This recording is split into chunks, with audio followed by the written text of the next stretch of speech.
Outlet Liquor is your place to buy a case. Stock up and save when you shop the lowest prices available every day at Outlet Liquor. You never have to wait for a sale. The more you buy, the more you save. Only at Outlet Liquor. What's your outlet?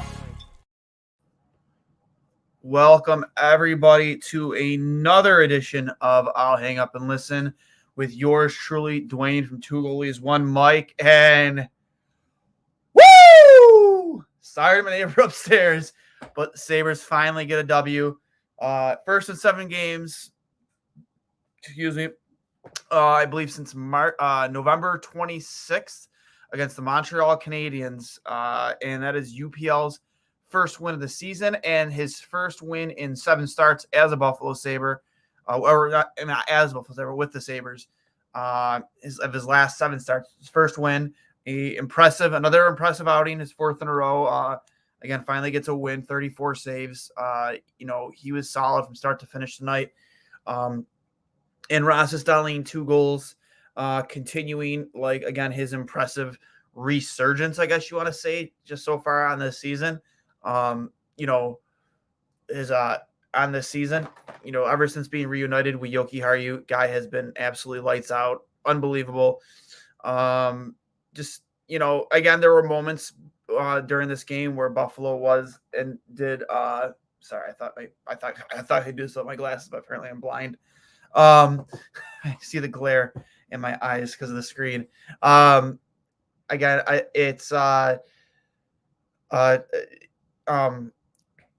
I got myself all tongue-tied. No,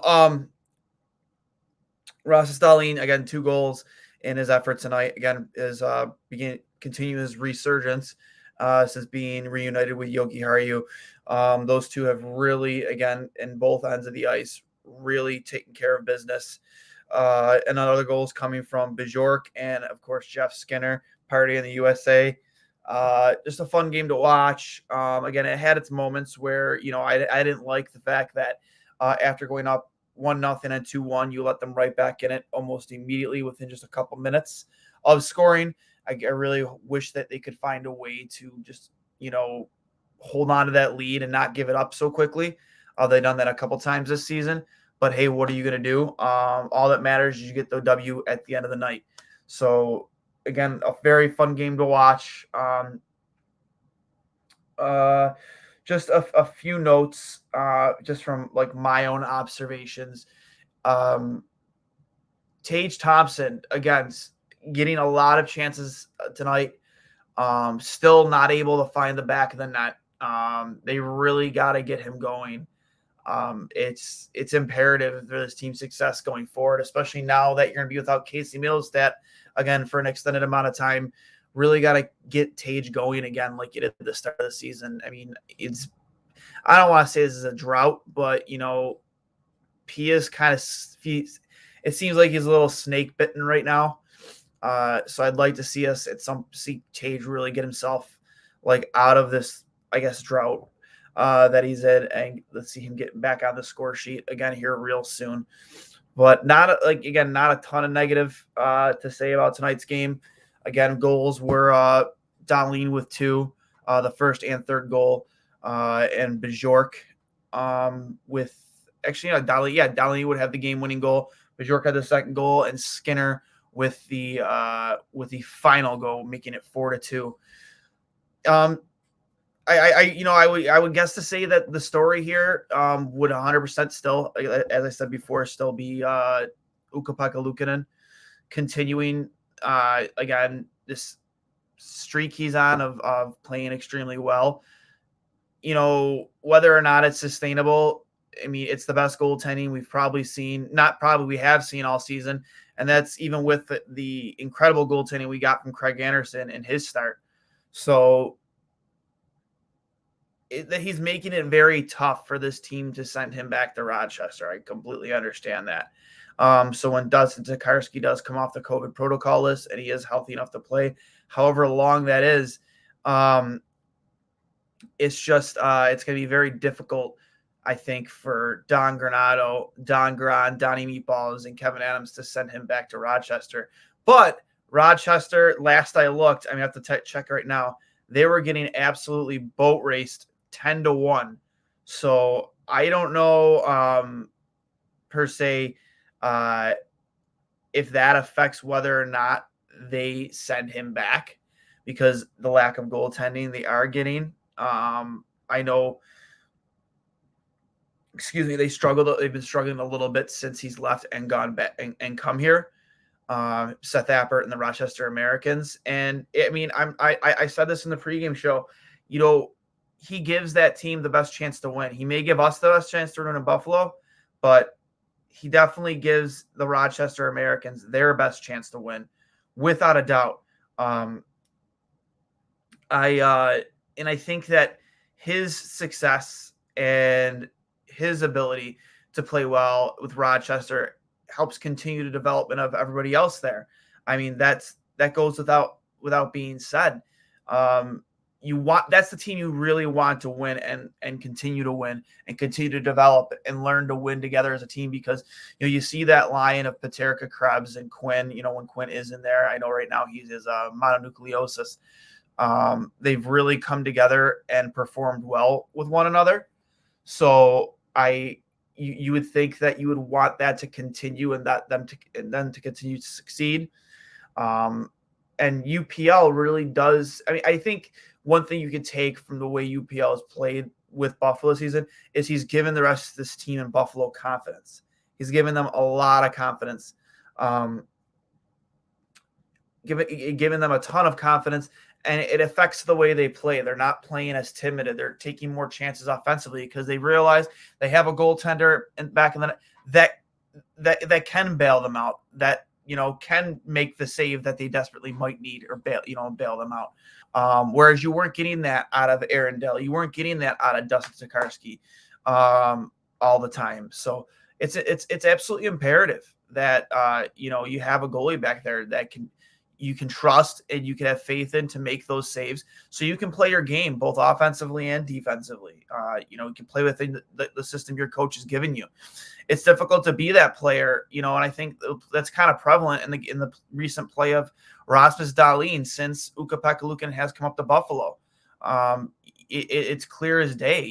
He trusts UPL to make the saves, and he plays a little bit more loose. And I think that, again, as I said before, it goes without saying that him being reunited with Joker, it has affected his game in a positive way, both of their games in positive ways. But you can't deny that the better goaltending is really, like, it's a ripple effect throughout the team, and their confidence and their ability to play well. And the same would happen in Rochester, with them chasing a Calder Cup. I think they have a very good chance at winning a Calder Cup this year. They're second in their division behind Utica.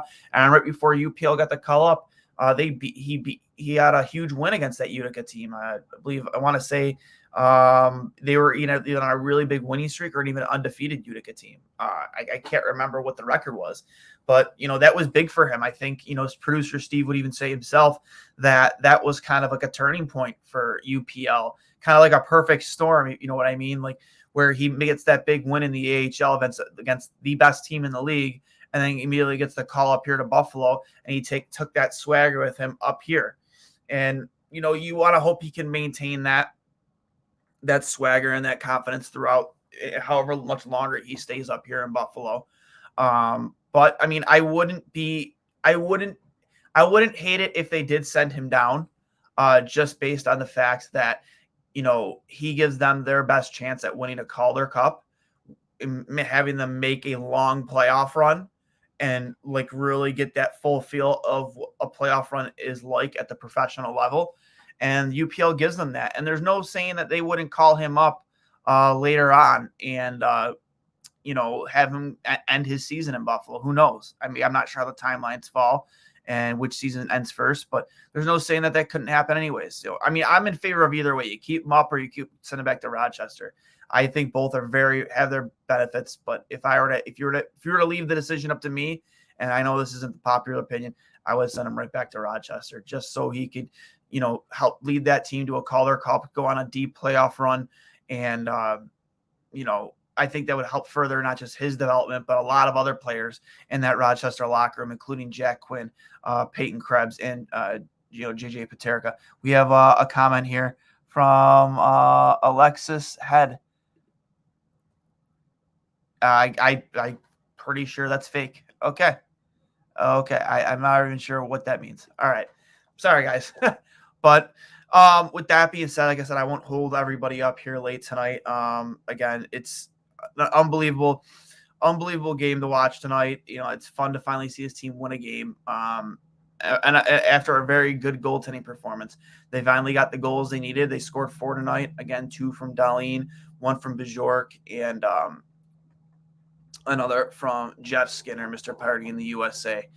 I think Dahlin is trying to make his case to be the Sabres representative in the All-Star game at Vegas. I know the NHL did tweet, they've been tweeting out there, vote for your captains or whatever. I know Dahlin's on the ballot. So if you were to ask me, he's my choice to go to represent Buffalo in Vegas. And I'm all for it. As good of a season Tage has had, I think Dahlin is very gifted offensively. And I think being given the opportunity to showcase his talent to be a lot of fun to watch in both the skills competition and the All-Star game. So, with that being said, we'll check out the Sabres schedule going forward. We have next game would be on Thursday against the Wild. A Wild team that, again, let me see here. Standings wise is first in the Central Division, having a phenomenal season, 19-8-1. That's going to be an extremely tough matchup. Tonight was a tough matchup. Buffalo, there was a lot of back and forth.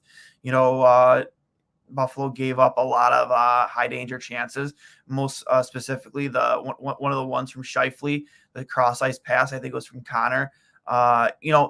It looked like an extremely difficult save to make. Most would remember the right pad save. And it is a difficult save. But you got to remember that pass is coming from one side of the ice to the other. He had a lot of time to read and react to it, even though he was completely square to the puck on that side. And his leg was on that post, and he had to, swivel his hips over, push over, swivel his hips and get over. But one of the things Marty Baron said, too, in the intermission report is Ukko-Pekka-Luukkonen is very good down low. If you ever watch him when the play is in tight, how low he gets to the ice without actually going down into his butterfly. He has hands out. He's very good when that puck is kind of down below the face-off circles. One of his strengths in his game, and he got over and he made the save.